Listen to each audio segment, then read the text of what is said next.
welcome to the Other 14 FC podcast. I'm Alex, Crystal Palace fan, And I'm Tom, a West Ham fan. and welcome back to your new home of everything not top six. Tired of your team being last on match of the day and not getting the flowers they deserve? Well, we're here to shine light on those other 14 teams within the league. So yeah, let's get going. Tom, how was your Easter weekend? Get up to anything interesting? Did you eat and drink as much as I did? Yeah, lots of chocolate was eaten, lots of mini eggs. Yeah, no, it was a good weekend. Pretty chill, pretty laid back, apart from going to the football on Saturday.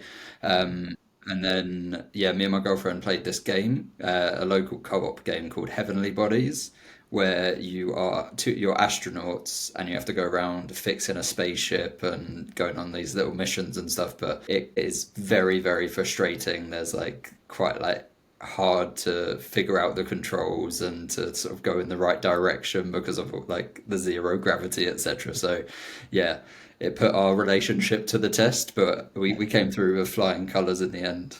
Was that on Switch? Because me and Steph did something similar with, what was it? It Takes Two. And yeah, it's kind of like one of you dies or something goes wrong, and then you take a few goes to kill them off just to make yourself feel better. Yeah, it's on Switch and PS4. Yeah. So yeah, no promo, but that was good. That was good fun. And yeah, today I'm celebrating 1 year sober. So You mean yeah, 1 year already? 1 year, No man. Yeah, way. it's been a That's long. mad. It feels like it's gone flying by now. Yeah. It doesn't feel like long ago that me and you were getting absolutely drunk Yeah, after that it Palace West does. Ham game. The Right, reason you probably turned sober because of how you spent time drinking with me. But yeah. legit. What about you, man? How was your Easter? Yeah, it was good. It was really good. Hectic. Had my partner's family down from the Thursday night all the way to Sunday morning, and I had a great time with them, all honesty. But like I said, there was so much eating with a barbecue on Friday. Then went to the football with my brother-in-law on a Saturday, who's a United fan. So it was nice for him to experience what it's like in the Homesdale, and he had a good time, even though it was a dreadful game. So he said he'll Yeah, take me to a Salford SC game because I've been to a couple at Old Trafford with him already. So I want to see like a good team in Manchester play. yeah, and a fun local team in Manchester, not a tourist trap. Yeah.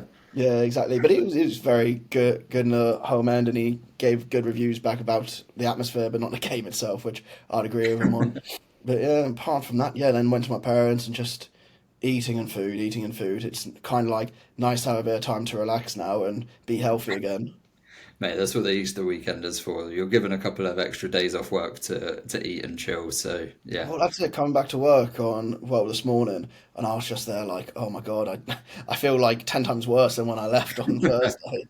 Which is dreadful. But no, but yeah, moving into the football, I think you want to give congratulations to two new teams that are going to be joining the other 14 FC next year, yeah, next yeah, season. absolutely. Yeah. So Monday night, it got confirmed that Leeds United and Burnley have been promoted after Leeds beat Stoke 6-0 and Burnley beat Sheffield United, who were also chasing promotion. I think it ended 2-1 that one. Burnley, we'll go into some more detail after the season as we sort of look ahead to the next season. But from what I've been reading up and seen little bits of, Burnley have been absolutely sort of defensive stalwarts under Scott Parker, and then Leeds are, as they often are, the more entertainers of the championship. And it'll be really interesting to see how these two, who obviously got relegated previous season, how they get back into the other 14 and how they do.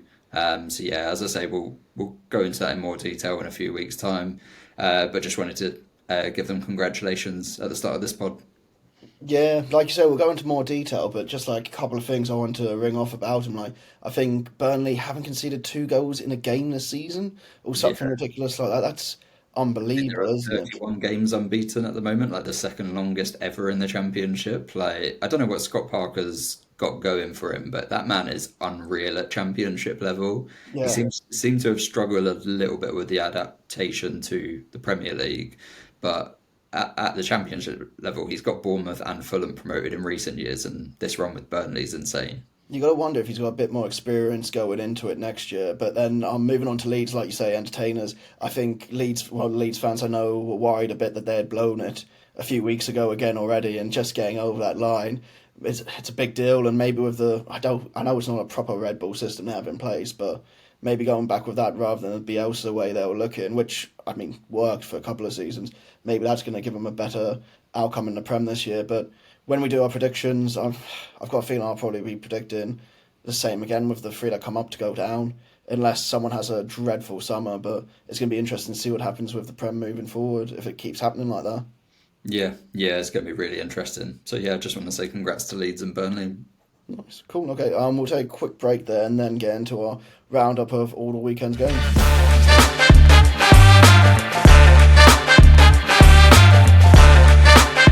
Okay, we're back. So, Tom, let's get into a review of last week's fixtures. I think we had a collection of quite exciting games and quite boring games as well, with our teams probably being in the latter half of that statement, unfortunately. But where do you want to start for the weekend?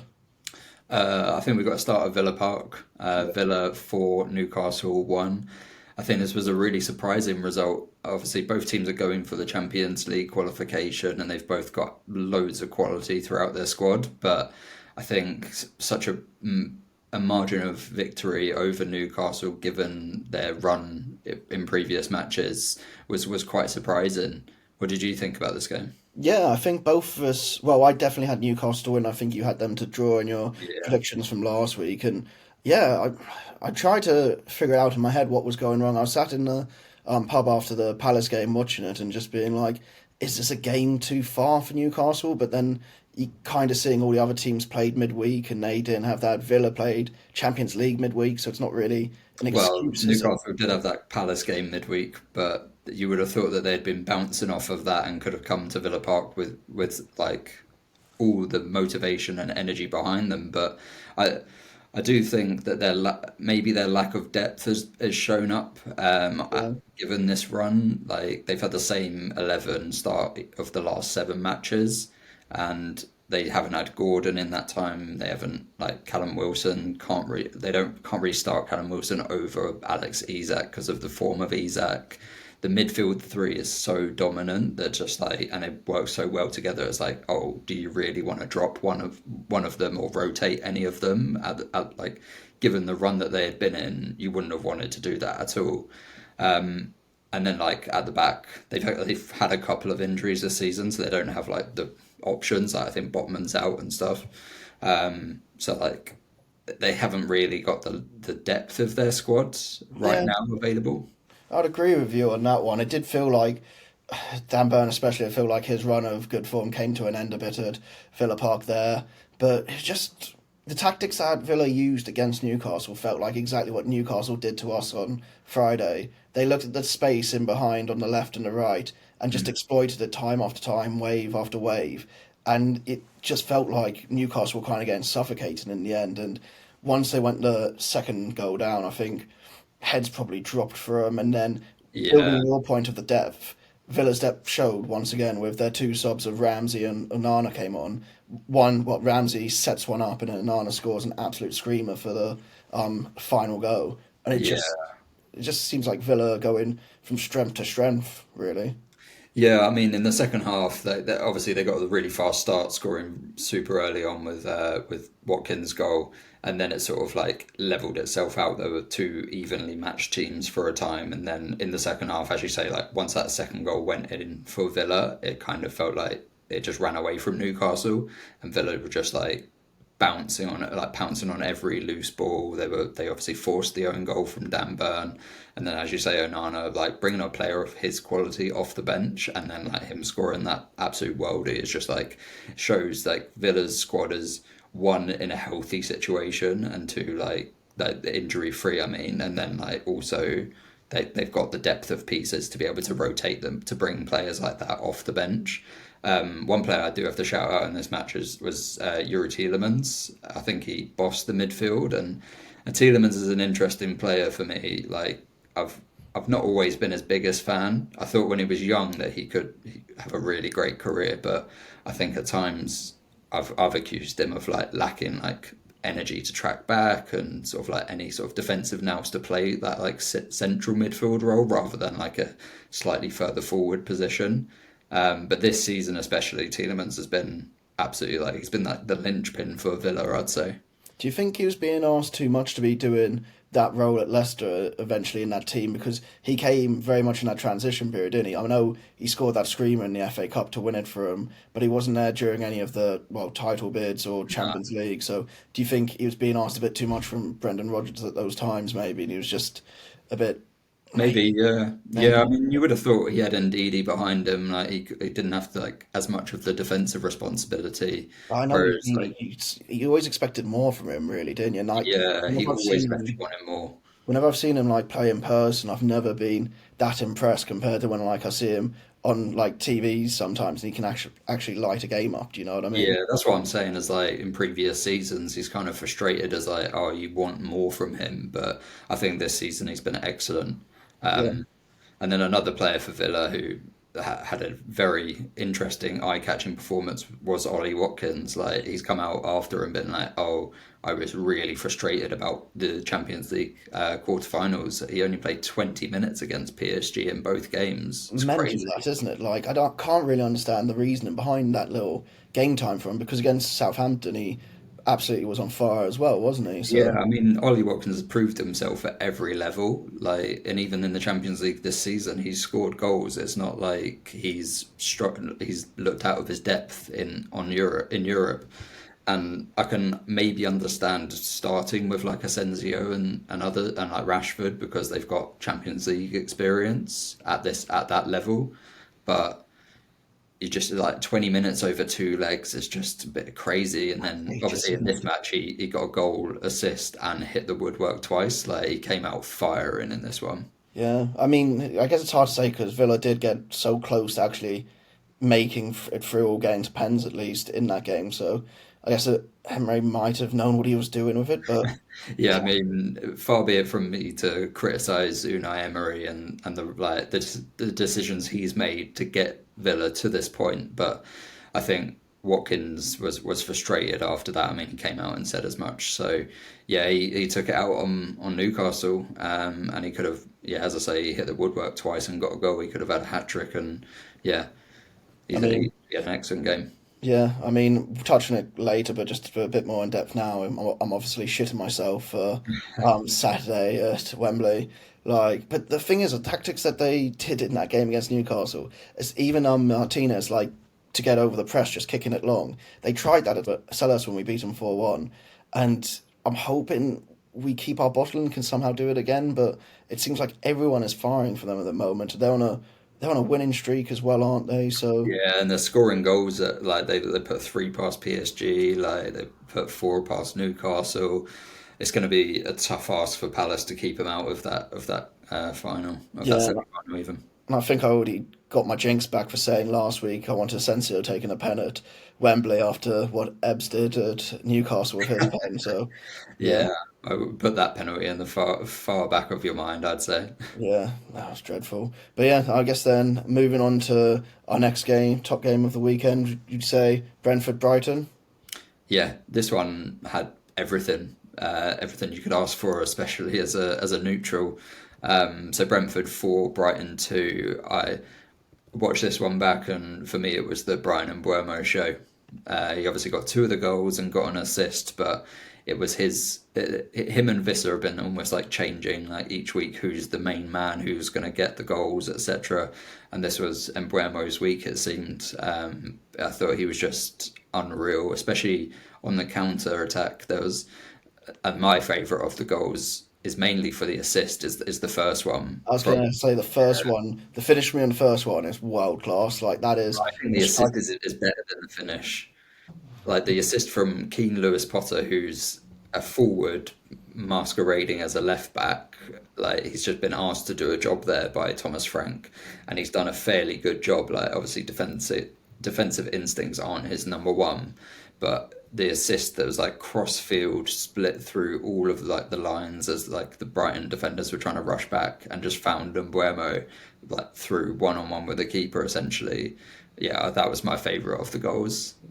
No, it was my favorite goal. Mine was for the finish because the way he just sends it across to the keeper and he just has no hope.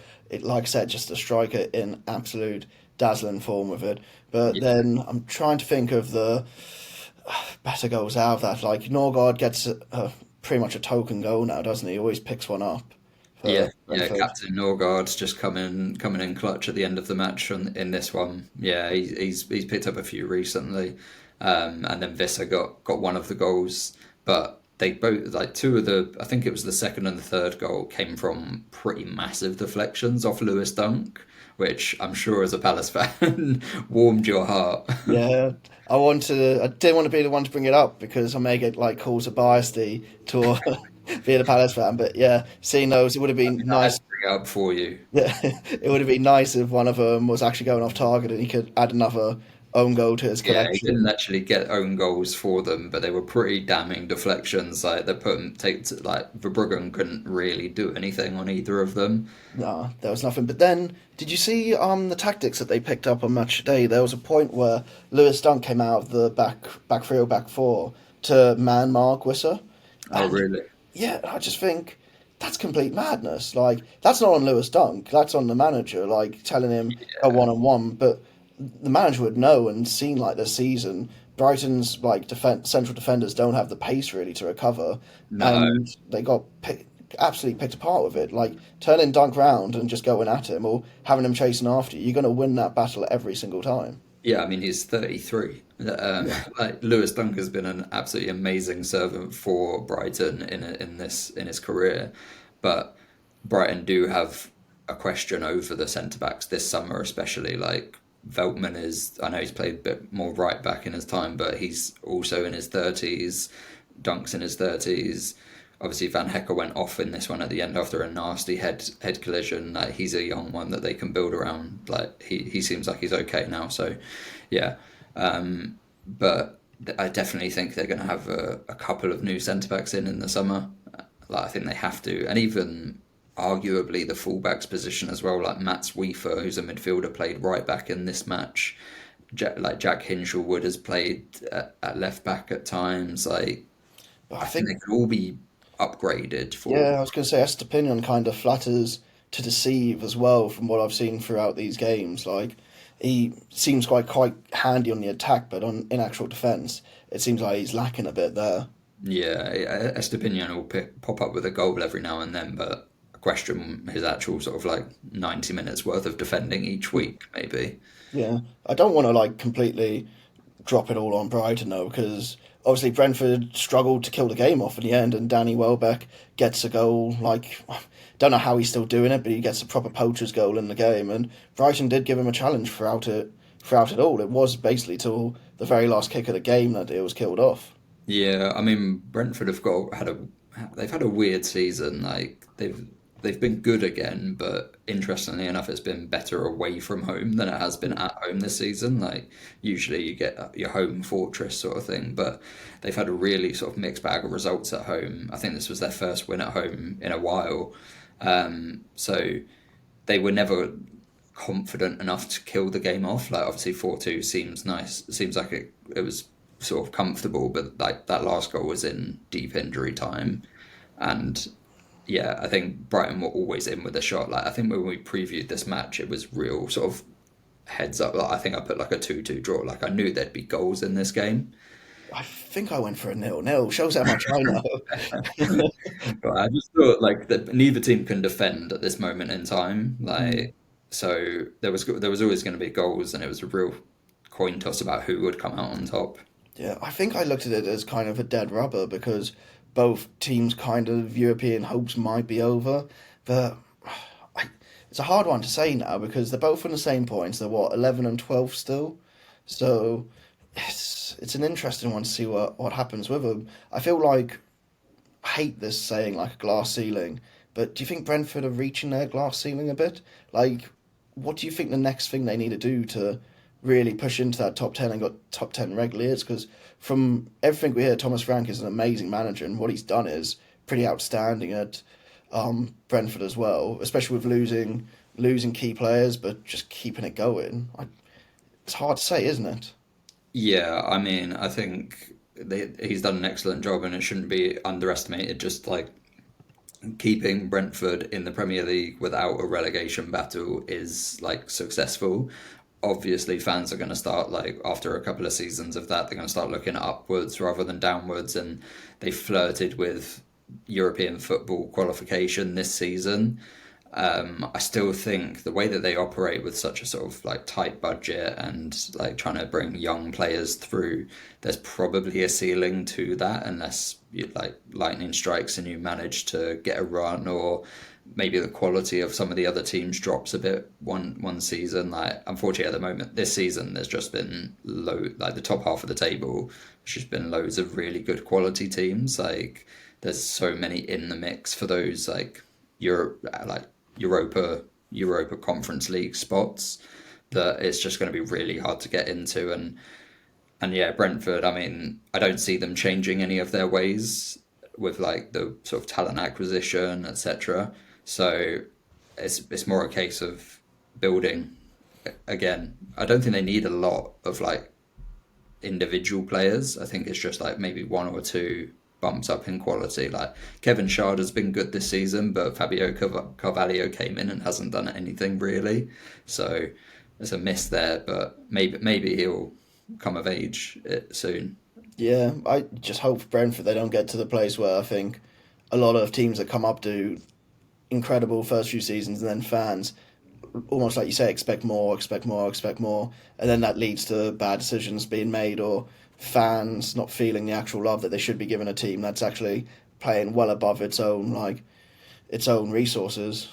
Yeah, Yeah. yeah. Last thing to touch on that game, I think, unless you have anything else, the Pedro red card. I don't think there's any. For me, I don't think there's any question of that. But No, yeah. yeah, Yeah, so we just had to touch on it. I don't think it was a contentious decision at all. It was a stupid decision from Pedro to lash out as he did. But yeah, no, that's a red card. And kind of worrying for Brighton. Like, I mean, they've got West Ham next week, so they'll bounce back from this run. But at the moment, they're at 0 wins in their last five. is it that bad? I didn't realise. I thought they were in quite good form before coming in to play us a couple of weeks No, they ago. were in like February sort of time. They like had a really good run of like 7 wins Yeah. or something in a row in all comps. But yeah, recently they've stuttered, and yeah, like as you say, they're 10th at the moment with 48 points, and like there's three teams above like them. Fulham and Bournemouth are like 8th, ninth, and 10th, and I imagine 8th probably gets you Conference League this year, so they are still in with an outside like a chance, and it's just like, all right, you're gonna need to stop this bad run to be able to be in with that chance, and losing someone like Pedro is for 3 games is not going to help at all. Yeah, I think maybe closer to the end of the season we should start doing another 14 European predictions of how it's all going to play out. I know almost every outlet is now doing the European stuff because there's nothing else really to talk about for them because they don't want to focus on the other 14 teams like we are. But we'll get a bit closer because I'm getting sick of hearing them talk about it on there already. Do you know what I mean? Like all these graphics they're pulling up, it's a bit much. But Yeah, yeah, we've got the race for the Europe with the other 14 teams, and then not a lot else in the league really. That's yeah. interesting. But another team that's in the race for Europe and had a big win on Monday night was Forest away at Spurs, winning 2-1. Did you catch this one? Yeah, I managed to catch the highlights of this one just because I had my missus' family over still during that one. But yeah, I mean, Hugh predicted it pretty perfectly last week. It'd be Spurs playing into Forest's hands, it seemed the whole time, being able to go past them on the counter, get balls in the box with Chris Wood. It was pretty. I wouldn't say it was completely like the most comfortable game for Forest because Spurs did have their chances and Sales had to pull off some great saves again. I think Yeah. pick of the saves was, I don't know if you saw this one, it was down right low in the bottom right corner to a Richarlison header. That one was my standout one. I know he had one where he came out, stayed big, and it hit him. But I always think those ones are like, you make yourself big, it's kind of down to where the striker puts it.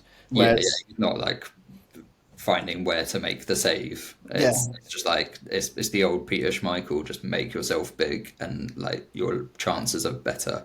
But yeah, like as I say, like this one played into Forest game plan, like as I thought it would. Like it felt almost predictable watching this early on last night. Like the first 20 minutes, like Forest were just in their face every time they wanted to come out or play with the ball. Forest like were attacking them, and they kind of switched things up a little bit with Alanga being a lot more sort of central and Gibbs White just kind of like floating into wherever he wanted essentially.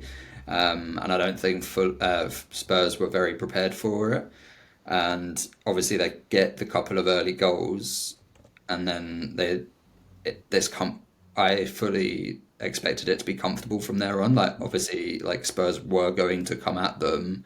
Spurs do that. They attack well, and like they'll create chances.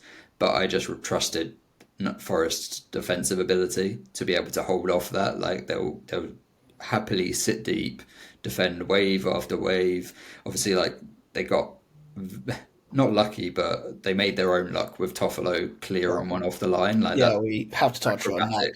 Like you see those goal line clearances, and you're like, okay, it's kind of like what defenders are meant to do. But then I watched it back on the replays a couple of times, and I was like, how the hell has he actually like seen that and gone to do that, and then got his foot where he needs to get his foot? It was, But it has to be preached by the Forest coach and stuff because Murillo did this against Man United like yeah, true. 2 weeks ago, 3 weeks ago now. Yeah, Like it must be preached by the coach and stuff that like, all right, when there's a melee in the box sort of thing, one of you drops onto the line or like be aware of that danger so that like to be in the position to make those off the line clearances, which obviously you can't rely on, but you can rely on all of Forest's other defensive ability and their like structure and the way that they like defend with like a low block and mate, bodies it's behind the ball. been working for them this season, and they put it together for almost the whole season now. They bounced back from the Everton defeat last week, which I think I was a little bit worried that that could have been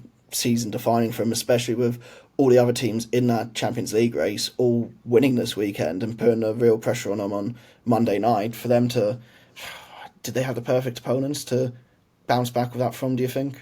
And just put like, start early, get the goals, and then see it out? Yeah, I mean, as I say, like I thought this was a perfect game for Forest, and it was perfect for them to bounce back. Like as you say, like they dropped from third, I think, to fifth. Yeah, it's amazing how much a difference it's making right now. So, Yeah, where I mean, they had a gap a couple of weeks ago of like 4 or 5 points and looked sort of comfortable, and then like obviously Newcastle had a game in hand and they've chased them and obviously got City behind you, so it's a tough one. But like I think winning Monday night is obviously massive for Fulham, and someone who was massive for them was Elliot Anderson. yeah, I thought he deserves a little shout out because I think he kind of has gone under the radar a little bit with like the credit that's been given to Forest this season. Like I think Gibbs White gets a lot of credit, absolutely due. yeah, Wood obviously gets all the goals. Like, everyone's been impressed by him. Alanga and Hudson-Odoi have chipped in with goals and got good assists, like in important moments, etc.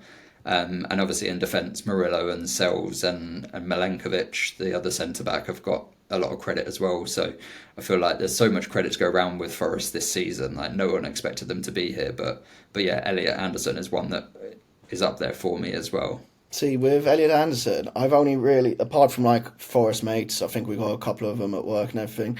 Apart from Forest fans themselves, I've only really heard praise for Elliot Anderson from Alan Shearer, just because he's come from Newcastle and he's there like, oh, it's one that got away. So, and it's yeah, it's nice to see him get some applaudits, and then his goal was an absolute thunder rocket, wasn't it, Yeah, into obviously that. it gets a bit of deflection, but like he makes the luck. So Yeah. yeah, I'm gonna say as well, like I think the two goals as well, how good Sales is for Forest.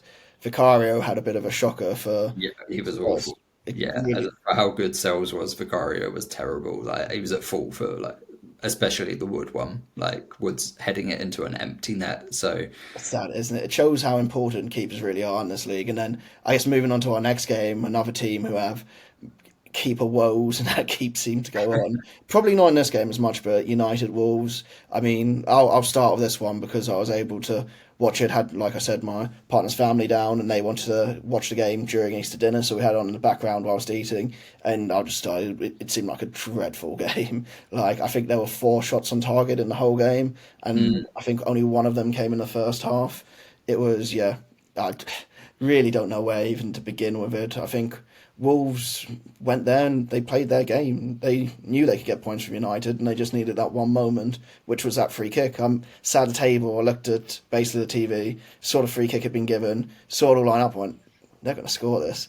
Went in, then yeah, partner's family well annoyed, but I think they even saw it coming. I think after what United did in midweek against Lyon, I think they've completely given up with the league. Yeah, So I mean, they United were obviously massively changed, and what I think the slight worrying thing would be for Wolves is that United did create a fair few like chances or good positions, and like United are just terrible at finishing, so it didn't impact Wolves negatively. But I think I think Pereira will be a little bit concerned at how many opportunities like they got in, but like Hoyland got in behind the defense, and the defenders played well in recovery, but they were getting those opportunities and a better team than Man United would have been able to capitalise on one of those. yeah, But Wolves kept it tight. They were always in the game as well. They created plenty of opportunities themselves. Like, it wasn't, as you say, it wasn't a good game, but they were in. They were always in with a win, always in with a chance of getting the win. And yeah, Sarabia come off the bench as he has done a lot in recent weeks and got a goal. And I took to Wolves Reddit earlier to sort of gauge fans' perception of Pablo Sarabia because he's quite a well known name. Like played for PSG, played for Sporting Club de Portugal, but his time at Wolves has been a bit odd, to be honest. Like he doesn't seem to start very many games. Like especially recently, he's just always coming off the bench, and the general perception from Wolves fans is like he's a bit of a luxury player, and like when you've got Cunha in your team, it's you can't really have both of them, at least not starting. And they sort of, with Pereira's style of play, they prefer to have like a Menezzi or a Beauregard, so like they can press and when they need to, they've got a bit more energy about them. But Wolves fans are sort of very happy with like the quality of Sarabia. Like he's on the ball, he's really good. Like with a possession based team, he'd probably suit much better. But he's out of contract at the end of the season, so he's kind of that's probably another reason why he's not started as many games and come off the bench. Like he scored a couple against Ipswich recently and got the one for the win here. So I think they'll part ways at the end of the season, I imagine. And I think Sarabia will probably go off to somewhere in La Liga and look pretty good with a sort of that style of play a bit better, more suited to him than the Premier League. Um, but yeah, another issue for Wolves, as you mentioned, is the goalkeeper situation. I was about to say I didn't realise it was Dan Bentley in goal. I mean, I remember him for I think Bristol City and Brentford days, Yeah, but then I didn't realise. I mean, this is no slate on him, but he looked like a more version of Jose Sarr and Sam Johnston put together when he was in goal. So when I first like saw it from afar, I was like, "Oh, it's Johnston in goal for him." And then when it was close up and I saw he had like a little bit of a beard, I was like, "Oh no, I must go wrong. It's Jose Sarr." I was like, that's not great analytical like discussion there, I'll be honest, but I was just there like, what the hell is happening? So no, I mean, I didn't see the news before the game, and when I was watching the highlights back on this one, I was like, oh, who's that in goal? Like, it's not Sarr, it's not Johnston, is it?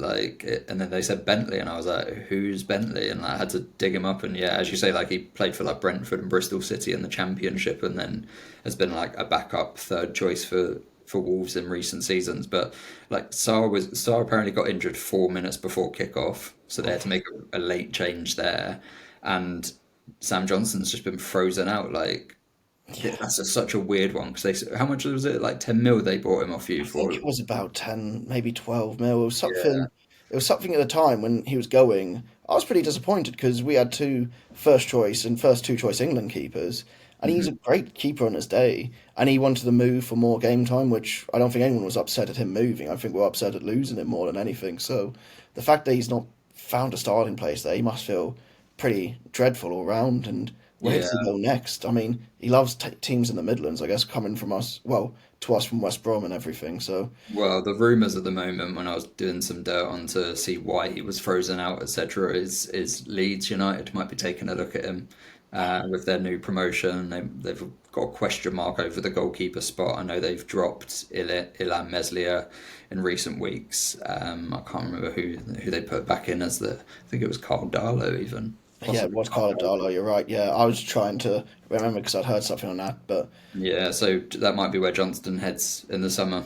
I don't think that'd be a bad move for him, in all honesty. Like, No, and I think it'd be good for Leeds as well. Like, I think he's a solid Premier League goalkeeper, like, but just a bit more of a shot stopper than play with your feet sort of thing. Which I think that's what Pereira wants. Is more of a one of those sweeper keeper. I think everyone in the Premier League wants one of those now, when really a shot stopper is what some teams need. Not saying Wolves are one of them, but like your Ipswiches and your Southamptons probably need more of a shot stopper than someone and play it out from the back at the moment. So I think Yeah. he's good for any team. Well, Johnson would be good for any team that comes up to plug that gap for them. But yeah, I guess moving on to another boring, well, not boring, but not the best game of the weekend. Should we go for your Hammers? And you were there, so I'll let you take it away with how your day was there. In lieu of just sighing for 3 minutes, I'll try and give some actual analysis to the match. I mean, this was a terrible match. Like, as you say, like it was just like from start to finish, probably one of the most boring games I've been to as a West Ham fan, and one of the most boring games I've seen. Full stop, sort of thing. Like, obviously, you kind of expect that from a Southampton point of view. Like, they've got nothing to play for at this point except for beating Derby's unwanted record, which they obviously get a point to equalise from this game. But from West Ham, you're playing against a already relegated side and just looked absolutely toothless. Especially the first half was awful. It was all about possession, but not doing anything with the possession. And then kind of like get a goal 2 minutes after half time, which, as I said last week, like happened to West Ham, like, happened against West Ham loads last season. So it was kind of nice to see. But then even then, like Fulkrug came out after and like summed it up perfectly. Half the team sank after the first goal, and we're like, after West Ham got ahead, and we're like, cool, we can defend a 1-0 lead. Whereas the other half of the team were like, no, we should get more, which was absolutely the right way of thinking against bottom of the table Southampton. It seems like the coaches were encouraging that as well, from sort of dissecting what Fulkrug said. Like he was sort of saying that that's not, the coaches weren't telling us to sit back, but half of the team decided they'd rather pass it backwards and sideways than try and go and get that killer second goal, which, yeah, just absolutely gutting. And then from a Southampton point of view, they definitely deserved a point. If they could actually finish, they probably have got all three. That's crazy, isn't it? I feel like you're going to feel that I'm coming at you right now with some of my notes I had for it. But I was just there, like, firstly, we've both given Southampton the 2 points that they needed to get over the line with Derby's record. Now they're joint on 11 points. But some of the stats that come out of it, it's like, when Potter came in, started, you were 14th, I think it was. You're Mm-hmm. now in 17th. It's the shine's kind of being lost to the West Ham season. Well, the shine may not have been there too much to begin with, but it feels like it's really disappearing now. And I think you said last week it's kind of a must-win for Potter to get the good feeling for it going into next season. Like, if you have a few more games like this where if Bowen doesn't Bowen, you probably don't win. Do you know what I mean? Like, Mm-hmm. what does that mean for Potter next season? Is it going to be, well, Graham Potter and prisoner of West Ham fans or something like that? I mean, there were a lot of unhappy West Ham fans on Saturday. How would you Rightfully gauge so. the atmosphere? Because it's been really bad there before. It's not getting to that level or anything close to that yet. It's a kind of everyone's packed the season in, go again next year, but anything too negative may affect it. Say if you got one loss at the beginning of next season, it would There trip were everyone off quickly.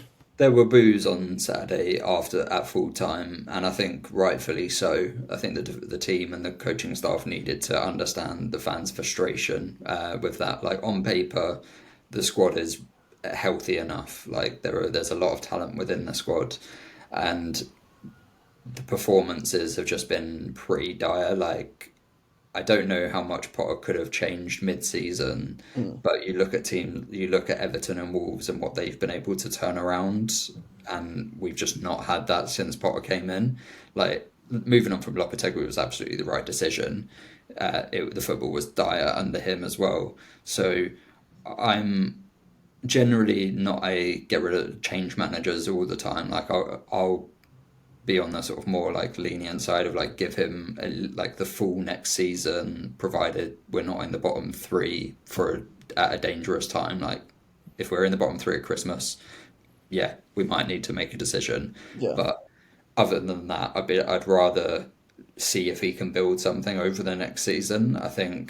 I don't know whether the squad is built for a Potter sort of team. Whether it's like we've got too many big names, like talent on paper, but don't play as a squad. Whereas like his Brighton teams didn't necessarily have that big name on paper, but they played well as a team. Yeah.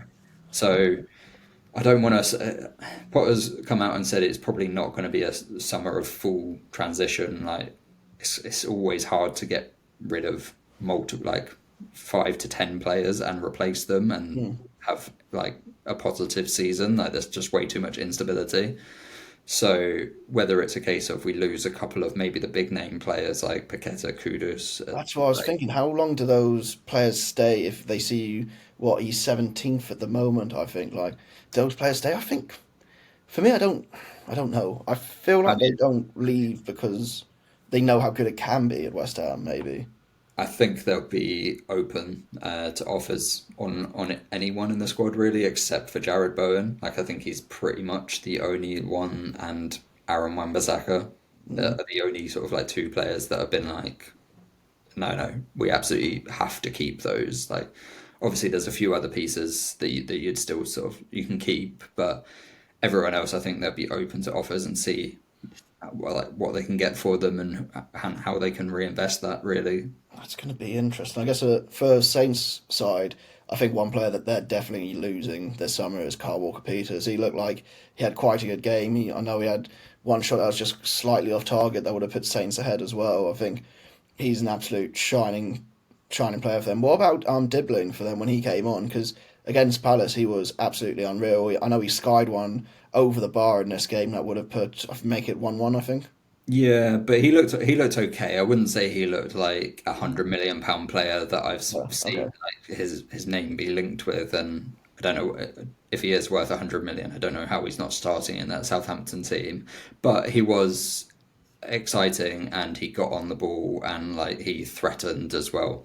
Yeah. What So did you make of the disallowed goal? I think. Have you been able to watch it back at all or not?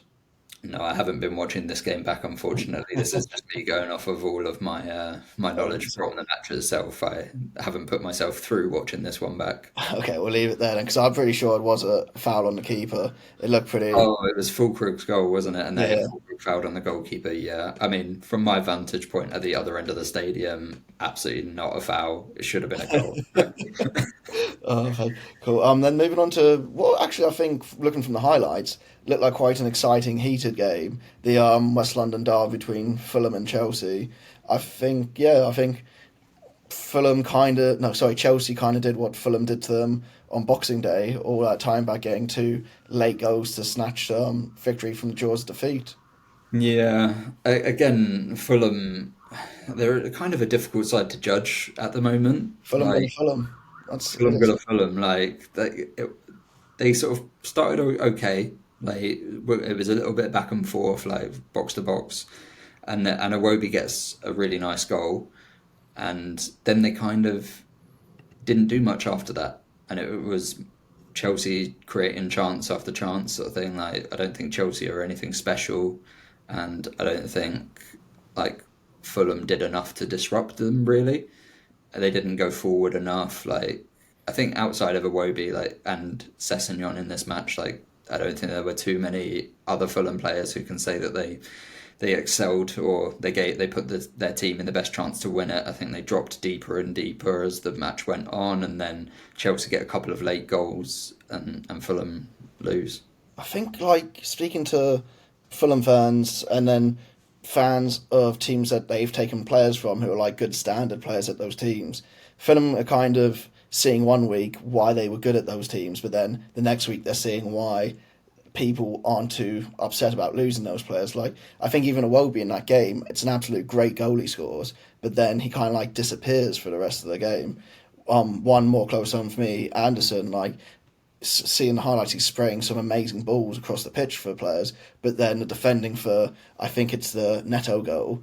I've seen him do that, loses man or not tight enough to his man in the box, and he's like that on his Yeah, side, and the you ball's can't found let past into Neto net. like like spin in that situation and just leather one in like as a central defender. Like, you got to be up against him and Yeah, hope I've for just pace. seen like that loads of times with Anson. I think that kind of sums up Fulham's season. If they can find a few more reliable players, because these are almost like squad players they should be bringing on to finish off or like do 20-30 minutes, show the best of them, and then yeah, it's going to be an Yeah, interesting one. I mean Fulham have got some good pieces in their team. Like I think Anthony Robinson's had an excellent season. I think Iwobi's been amazing this season, like 9 goals and 5 assists. Like as you say, he might like drop in a few games, might come in and out of them. But I think overall this season he's been really good. Like Leno has been solid in goal. They've got like Calvin Bassey's been all right at times. Like Anderson's been all right at times. Like it's an interesting squad. I think like as you say, like they picked up from other teams in the Premier League and possibly figuring out why those players were allowed to leave. Yeah, that's exactly it, isn't it? Anything else you want to touch onto that game, or should we move on to the few losses for the other 14 teams? I think I'd just say, like I said, sort of on the Bournemouth and the Brighton situations, like Fulham are in that mix of those three teams, seemingly battling it out for like eighth spot. There's like a gap between seventh and eighth, so which and eighth I think will probably get a Conference League spot. So Fulham will be they're in bad form at the moment. I think they've got 4 defeats in their last five in all competitions, dating back to the FA Cup loss to you guys. They'll be looking to get that change pretty quickly if they're going to be in a chance of getting making that eighth spot their own. So yeah, that's it all from that one. Nice, cool. Okay, yeah, then moving on to Ipswich Arsenal. I don't think there's a lot to really pick from this game. I think Ipswich struggled without Delap again. The red card was probably a red card as well. And once Yeah, The first Arsenal goal goes in, the Tractor Boys are in quite a bit of trouble. Would you agree with that there? 100%. Yeah, I think this was a golfing quality, which is to Yeah, be expected as well. Like I was reading up yesterday morning. I think the Athletic did a piece on it of like just how far Ipswich have come in the last 2 seasons. Like it's easy to forget. Like they were League One 2 years ago, and now they're in the Premier League. Like it was to be expected for them to go down. Like they shouldn't have been in this position really. Like it's so rare that you get back to back promotions and that it's actually something that like the Premier League. I think Kieran McKenna said it like the Premier League was just that one step too far. It was one step too soon, so they can regroup in the championship. I think they'll likely keep a fair amount of the squads. I think obviously Delap will probably go. Leaf Davis might go, but I think he's someone who came into the season with loads of respect, loads of like intrigue about how he'd adapt. Like he was so good in League One and the Championship. Obviously, in this game, it's an absolute red card. Like it's a yeah. crazy decision to put his studs down like that on Saka's ankle. It's definitely a red, but I've seen them not given hundreds of times before. Like, do you know what I mean? Like, I feel once again probably I'm a 14 bias, but I feel like if that's an Arsenal player or an Ipswich player, the rest probably double thinking the red card I've because definitely seen them not given, yeah, so that's like understandably frustrating. But that's on like those situations more than this one. Like this one is like yeah, it's it definitely a red. Like, and yeah. I guess it's probably unfortunate it's on Saka as well because the rest probably got in the back of his head. He's just come back from injury, like near protect. No, I'm being really biased now, but Little star boy, you got to protect him. So, but from Ipswich like perspective, like Enciso was bright when he was on the pitch, and Cajuste, I think his name is the central midfielder. Like he tried carrying the ball out,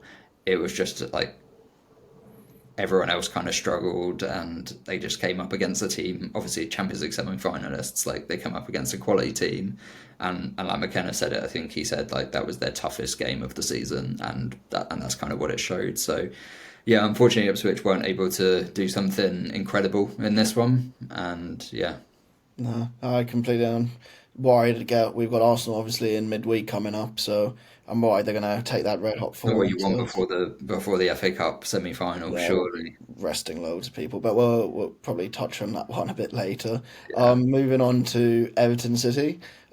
Yeah, what was your take on that one? I've got a few interesting points to take away, but what about yourself? Yeah, I mean, this felt like a game that I've seen as a West Ham fan a lot in recent years under David Moyes, like defend 10 men behind the ball and try and capitalize on set pieces. And to be fair to them, it almost worked at Fucking nearly times. did, Like, didn't it? Like, there's the Tarkowski header, isn't it? Or was it? yeah, Yeah, I think Tarkovsky's one hits the woodwork, and then yeah, Branthwaite's one, I think, gets saved. yeah. He gets it's a really good save from Ortega as well, isn't it? Because he like just puts his hand out there to get it, and yeah, that height in the back, like it works from the set pieces, and it was working for him for what nearly 70 minutes. I think the first goal comes 84 was the 84. first. Yeah, it was very late on that they conceded these goals. That obviously, once the first one goes in, Everton just kind of struggled to regain control, get any control. I think it's before that they start struggling. I don't want to shit on Michael Keane, but when Tarkowski pings his hamstring, I think that's what they said it was at least. You Mm. see Michael Keane come on, and then he gets in a bit of trouble with Marmoush with a ball that bounces over him, and he's just there like, oh, he's in the Oh centre yeah, that now. one. You know, he might, yeah, he's in the centre now. Is he going to be able to keep that form that Tarkowski was having in there? And then it's not him, it's Brathwaite that loses gets lost in the box. I think for the first goal. I think who is it? Is it Was it Right? Branthwaite? Is it Brathwaite? And then is it O'Reilly gets in front of O'Brien loses him for the first one, I Ah, think. that's the one, yeah. So he gets in front of him. But then O'Brien does have a massive block in the first half with his head Yeah, to stop another goal, so it's kind of even out there. But then, yeah, for the other goal, it's almost like a carbon copy of what City scored against us for their third goal. yeah, Competition, like Kovacic centre again, box. wasn't it? Yeah, I mean, it's a good finish from him, but Everton did so well for so long, and I feel like the fans would probably have been left leaving Goodison, like you say, probably seen that game before. We'll see that again and just be like, we put in a good shift, which is Yeah, I mean, it was there were worse Moyes games against like top six teams where they just absolutely capitulated, but like for West Ham that is. But like, yeah, I think Everton can be proud of like the players gave all their effort and they just come unstuck late yeah. in the game. Did you see the penalty shout for on Savino by any chance? Yeah, I don't think it was a penalty in my opinion. Yeah, I'm happy that's not been given as a penalty. I think that's the way I can put it. I'm happy that it hasn't been given, but once again, like I was saying for that red card, it's ones where you've seen them given. So maybe I'll be on. I'm kind of building up to happy about certain refereeing decisions and agreeing with them because I think we all know Yeah, what's coming later. I'm generally on the sort of side of like penalties are such a good like goal scoring opportunity, like 75% chance of scoring, I think it is. Like so like sometimes I'm quite often leaning to the side of does it warrant that? Like does the act like does Did the it? incident warrant them almost guaranteed like three-quarters of a chance of getting a goal. Like, I don't think so. So that's sometimes what I think about in those situations as well, which isn't probably necessarily right, but that's where I Well, think. I And then, think it's a good way to level it off, isn't it? And then my last point from that game, you talked about it last week. I don't think the Brozier experiment necessarily worked for Moyes. I think even though they were in the game, even when he was taken off, I think Beto surely would have been the better man to maybe cause City a bit more trouble up top. Do you agree? yeah, Or yeah, I think Broja may have a little bit more legs in the tank to be able to sort of like stretch like get into the channels a little bit more, but I think Beto's been like, and it's not a wild thought to say like Beto's been the more impactful striker, and I probably don't see Everton re-signing in any way Armando yeah, Broja. I think he'll go back to Chelsea. yeah, I'd agree with you there. Cool. And then moving on to the late Sunday game, I believe it was Leicester Mhm. Liverpool. I think Leicester did well to frustrate Liverpool and nearly take a point out of it. Would you agree, or do you think they hung on and got lucky? I mean, looking at the stats and watching it back, this felt like Leicester were hanging on and riding their luck quite a bit. Like, I think they did well for a certain period of time, but then I think sort of like it started to build up the pressure, and I think this. I think if Liverpool had their shooting boots on, this could have been a lot worse. Well, there's a chance early on in the game because we had this one on in the background of Easter dinner as well. That Mm. may show you how fat I am that we were eating for the best part of four to Even five 6 hours. hours. But yeah, I think they had a chance early on, and if they had got that goal, then yeah, it could have been bad, especially with maybe stepping back from the game. The plane protest from Leicester that went across. Did you see that? Yeah, and then apparently the atmosphere in the stadium. I think if they go 1-0 down early doors, then yeah, there's people probably walking out. There's boos ringing around. Heads go down, and it could have turned into a bit of an exhibition match for Liverpool, but Yeah, they didn't. And Hermanson did. I think he did really well. Like throughout the game, he made some big saves. I don't think he's at fault for the goal. I thought to begin with he might be, but then the deflection kind of makes it impossible. There's the issue where he goes into I think defender Thomas where he knocks him out, mm, which I don't agree with because in the replay you can see. Did you see this? You can see in the replay Thomas is looking for where the ball is, and yeah. he's like conscious seeing it, and then he sees it goes to a Liverpool player, and then he rolls over again. It's like, oh no, I'm actually hurt. So I don't think they can get in the way of anything with that one for the actual No, goal. I don't know. I don't know whether Hermanson is up to Premier League standard. I, I've sort of like my view on him this season is that he isn't quite as strong as you would want, like in any real area. Like it's not like he's an exceptional with his feet, that he's an 11th man playing like outfield, but his stop shopping isn't that good either. So yeah, I mean, Leicester have had keeper woes for a long time. Ever since getting rid of Kasper Schmeichel, they've yeah, had. they haven't been able to replace him at all. Yeah. What do you think? Talking of keepers, like there was Leicester got the goal. Leicester got the ball in the back of the net on a challenge, and it was ruled out for a challenge on Liverpool's keeper Allison. I think it's fine to rule it out, but I pose the question: are goalkeepers overly protected? See, I was thinking about this one as well. I'm happy you asked me. So I think the goal was right to be ruled out because I think the ball may have even gone out. Oh, That's yeah. one thing. When I saw the replays, I was like, that far on that. But my answer to your question is, I think if the keeper decides to come that far out of his goal into that situation, because it's not like he's standing his ground in his goal and he gets nudged. No, He's like that was he's he's put almost three, at the edge 4 yards of away from the goal. He's gone towards the player, so the player's jumped and he's nudged him. So I think if a keeper decides to come, they have to deal with the consequences of being out of position. Would you agree? yeah. Am I being too harsh? I know we'll No, both. I mean, I think for this one it's fine. Like he's like Daka's not really jumped up. He's kind of just like moved to the side. But I think there have been other instances where the player tries to go up for the ball and just maybe knocks the keeper's arms or something, and then they give a foul 'cause the goalkeeper's protected. Yeah, And like some of those, I think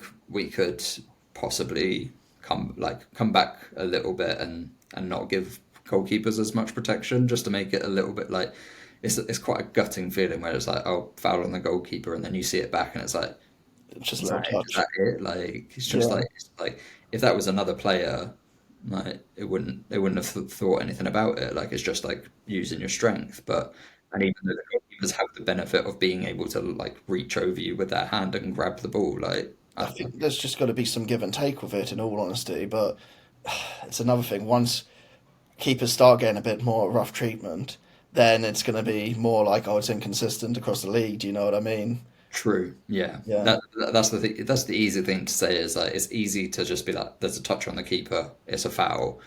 It's harder to be like, how much of a touch was there? Like, how much of a push? What's the player doing? But I don't think we should stray away from trying to achieve that. Like, I think like we should be like trying to like get to the bottom of it rather than just be like, oh, blanket rule, you touch the keeper. yeah, I agree with you on that. It's kind of nice knowing it's always going to be a foul, though. Sometimes when it happens to your team, you know what I mean? Because Yeah, I you can't see your remember. keeper go down, and you're like, cool. Yeah, that's it, isn't it? Because I can't remember the last time I was apoplectic about keeper being fouled and not being given for a go against Yeah. us, and I get apoplectic about most fucking things. Oh god! Everything at Celeste. But no, I'm talking about apoplectic at Selhurst. Should we Speaking talk of, about? do we want to? I know we have a rule of not talking nil-nils, but should we touch on Palace Bournemouth? Do we have to? I mean, there's a few. I'll touch on it very, very quickly because I want to keep our rule. I don't want to be biased because it's Palace Bournemouth. Actually, not about this game, but I was actually talking to some Bournemouth fans in the pub before the game. And last week we were talking about Semenyo and just being like he's an absolute player. Hmm. Apparently, Bournemouth fans are not rating him at all this season. Like, Really? Well, yeah, my girlfriend Lena's right then. yeah, Like she, I didn't realize the sentiment was shared by by most of Bournemouth I fans. couldn't believe it when they were saying it to me because I was there like I'd give anything to have him. They're like, you can have him. I was like, what? And they're like, yeah, he's like flattered to deceive at the beginning of the season. Then the rest of the season, he's kind of like not put the shift in games. He'll like have one good thing here, but he won't do anything else. And I was there like, holy hell! If I knew this is how the other half thought about it, maybe I wouldn't be like, To be fair, Palace need a new Ghanaian winger to replace Jordan nah, Ayew, so can't, get some Semenyo in. irreplaceable. R.I.P. But Jordan. actually, in this game, I think there's only sort of like one incident to really talk about is the Richards red card. No, Like no, the Ismail Sarr's pants getting pulled out. the real highlight of the match was Ismail Sarr getting pantsed by Justin Kluivert for sure. Yeah. But no, like I say, I've tried not to be biased, but we've had problems with Barrett before. He's the one that disallowed Ebbs's free kick at Brentford at the beginning of the season, and I don't forget shit like that. Why is he not sent off the Bournemouth player that's done exactly the same thing 10 minutes earlier? And then Chris Richards, it's literally identical. You can call for why there's no consistency. It's just, yeah, it was just annoying. But then us getting the point out of it, I'm happy about that. I think Bournemouth, if they had their finishing boots on, like you said about Liverpool, they could have probably pushed to the sword. But in all honesty, it's a shit game and it doesn't deserve talking about. That's it. Let's end it there then, Yeah. because I don't want to talk about it anymore. So Cool. Okay, let's take a break there. Then we'll move into our Peak Barclaysman for the week. yeah.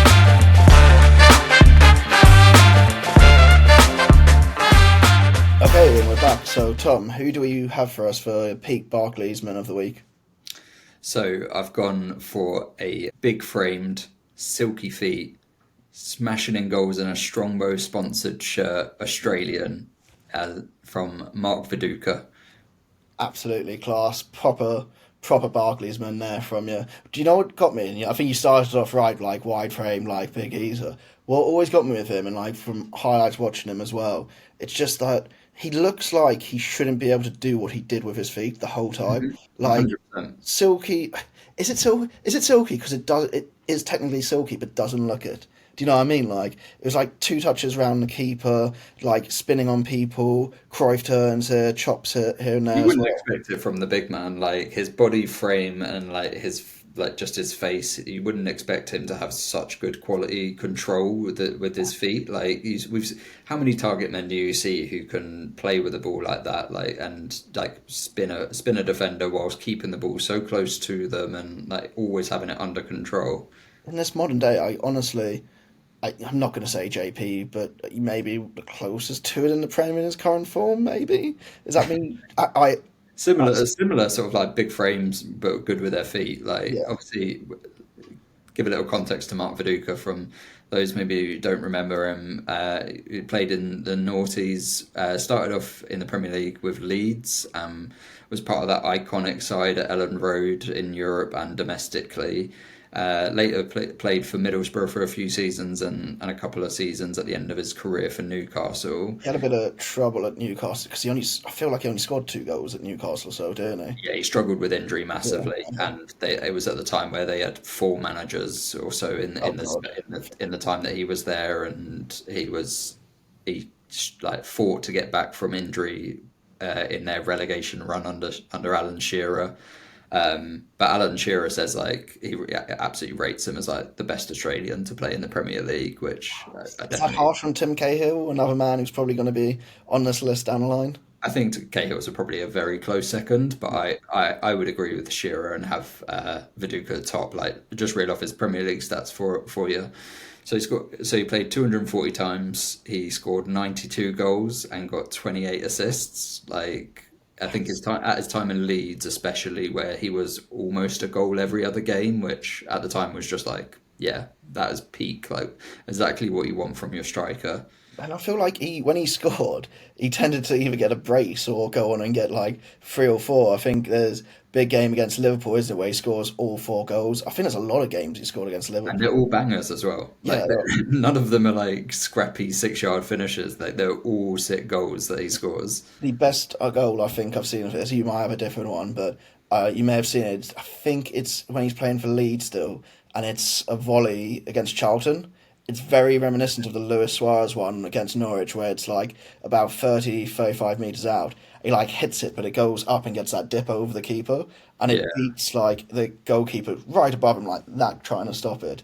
Is like that is my standout one, and the kit for it as well, and everything. It was just like this is Pete Barclays. yeah. I mean, nothing gets more Pete Barclays than that Leeds shirt with the Strongbow sponsor, as I Long mentioned. sleeves as well. Don't forget those. Like Yeah, just those, a long baggy, like everything was XXXL. Like, those were the days. I don't want this like skin tight fitting stuff. I know, Mainly right? Bring it back. great back. It looked awesome, but I just think he could score every type of goal as well.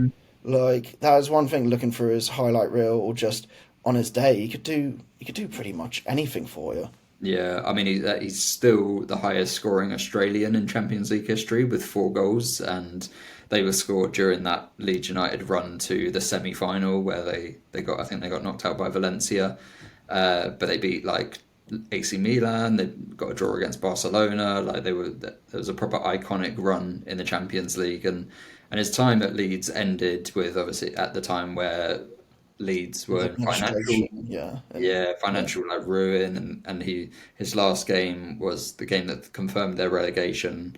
In a 4-1 loss, he scored a penalty, and then unfortunately against Bolton Wanderers, and then yeah, they confirmed their relegation. That was his last time he played for Leeds, and then yeah, as Leeds went down, he moved on to Middlesbrough under Steve McLaren and also Gareth Southgate during his time there. But he was a part of that incredible Middlesbrough team who got to the UEFA Cup final in 05-06 as well. I was about to say they have a lot of Peak Barclaysmen in that team as Oh well. yeah, we'll be Leeds talking United. about that Middlesbrough 05-06 team for sure.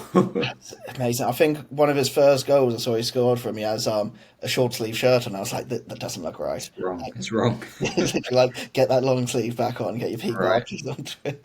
But they went on a like. Did you say they went on a European run there as well Yeah, with they got to their the tournament? UEFA Cup final in that one, and then they lost in the final. I can't remember who they lost to, but yeah, he had a decent spell at Middlesbrough, and then as we mentioned, ended his career at Newcastle. He actually never fully announced that he retired. He just vanished, didn't sign for another team, Really, you can and still be going somewhere. yeah, because obviously he was Australia captain by this point. He Yeah. captains them in the 2006 World Cup, which was he was part of that infamous game. I don't know if you remember it. It was Croatia 2, Australia 2, but it was the game where the referee gave one Oh, Croatian player 3 yellow cards. I didn't realise it was Australia in that game. It's Graham. Was it Graham Yeah, Cole who did that in that game?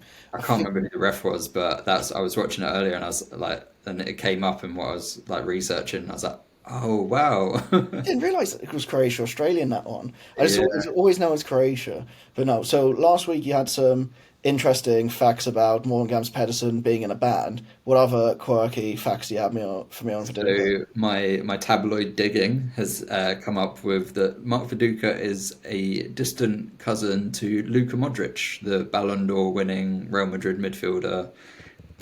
Yeah, Really? because Mark Viduka's dad is Croatian Yeah. and he emigrated to Australia, and so yeah, Viduka could have played for Croatia as well as Australia and I think another country, but I I can't remember who that was. don't know why. I just thought Viduka was somehow an Australian name somewhere down. Says bad for I mean, someone that Mark lives in Viduka Australia. is such an iconic Australian person that I think we all just assumed that Viduka was an Australian name. Took it But on like I was just there like yeah that's fine I guess they've got some yeah, weird names but I don't know. apparently he does live in Zagreb in Croatia at the moment and owns a cafe there because he just loves coffee.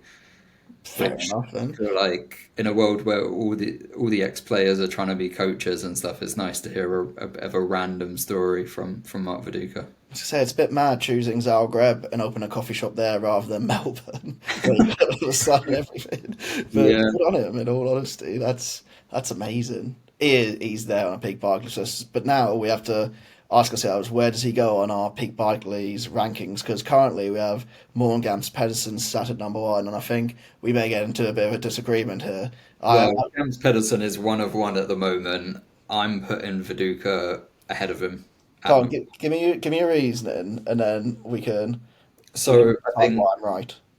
I think him being a part of such an iconic Leeds team, I think his impact in the league, scoring sort of more goals, getting more assists, like he played for multiple iconic teams like the Middlesbrough 0506 and even iconic in a bad way that Newcastle relegated team was crazy at the time, like the first time they'd been relegated from the Premier League. Like I Do you know? think it's the way you like the style, his big frame, smashing in goals, like scoring 4 goals in a win versus Liverpool.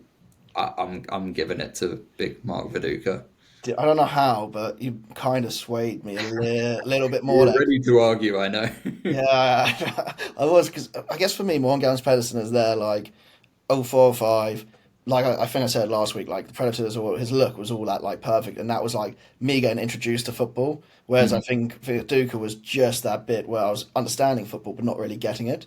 But Right. then like you bring in like against big teams, having big moments, getting like for a longer period for multiple teams. I Yeah, I mean, probably I would have been about 7 when Viduka signed for Leeds, so I was very much at the formative ages of being like, "Wow, who's this big, big guy up top scoring goals?" Like he was so impressive for me. I'll concede this one, but you're not going to be getting any of the other ones you want later this year. So yeah, I guess we got a new leader on our Peak Barclays table board, and we'll get that up for you guys to see now, hopefully. But yeah, Yeah. cool. Anything else on Viduka before we move forward into um, predictions for next week? No, we'll leave Peak Barclays there. Mark Viduka, the big man. Love it. Cool. Okay, catch you guys in a sec.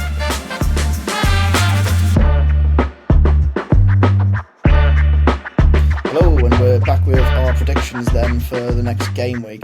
We're going to leave Villa City off it as that's tonight's game, and this pod will be out by the time. It'll probably be out after it. So, but Yeah, I mean, I'm looking forward to that one. yeah, I think it'll be a good game at least. I mean, God knows what I want to happen to Villa at this point. They can do whatever they want, just don't turn up on Saturday for the FA Cup. Oh my God. Cool. Okay, so yeah, first game we have Wednesday night, Arsenal versus Palace. I'm going to that one myself. I don't know why I've done that to myself, but yep, we never get anything really there, and I'm expecting us to have a second-rate team out. I'd be annoyed if we didn't put a second-rate team out.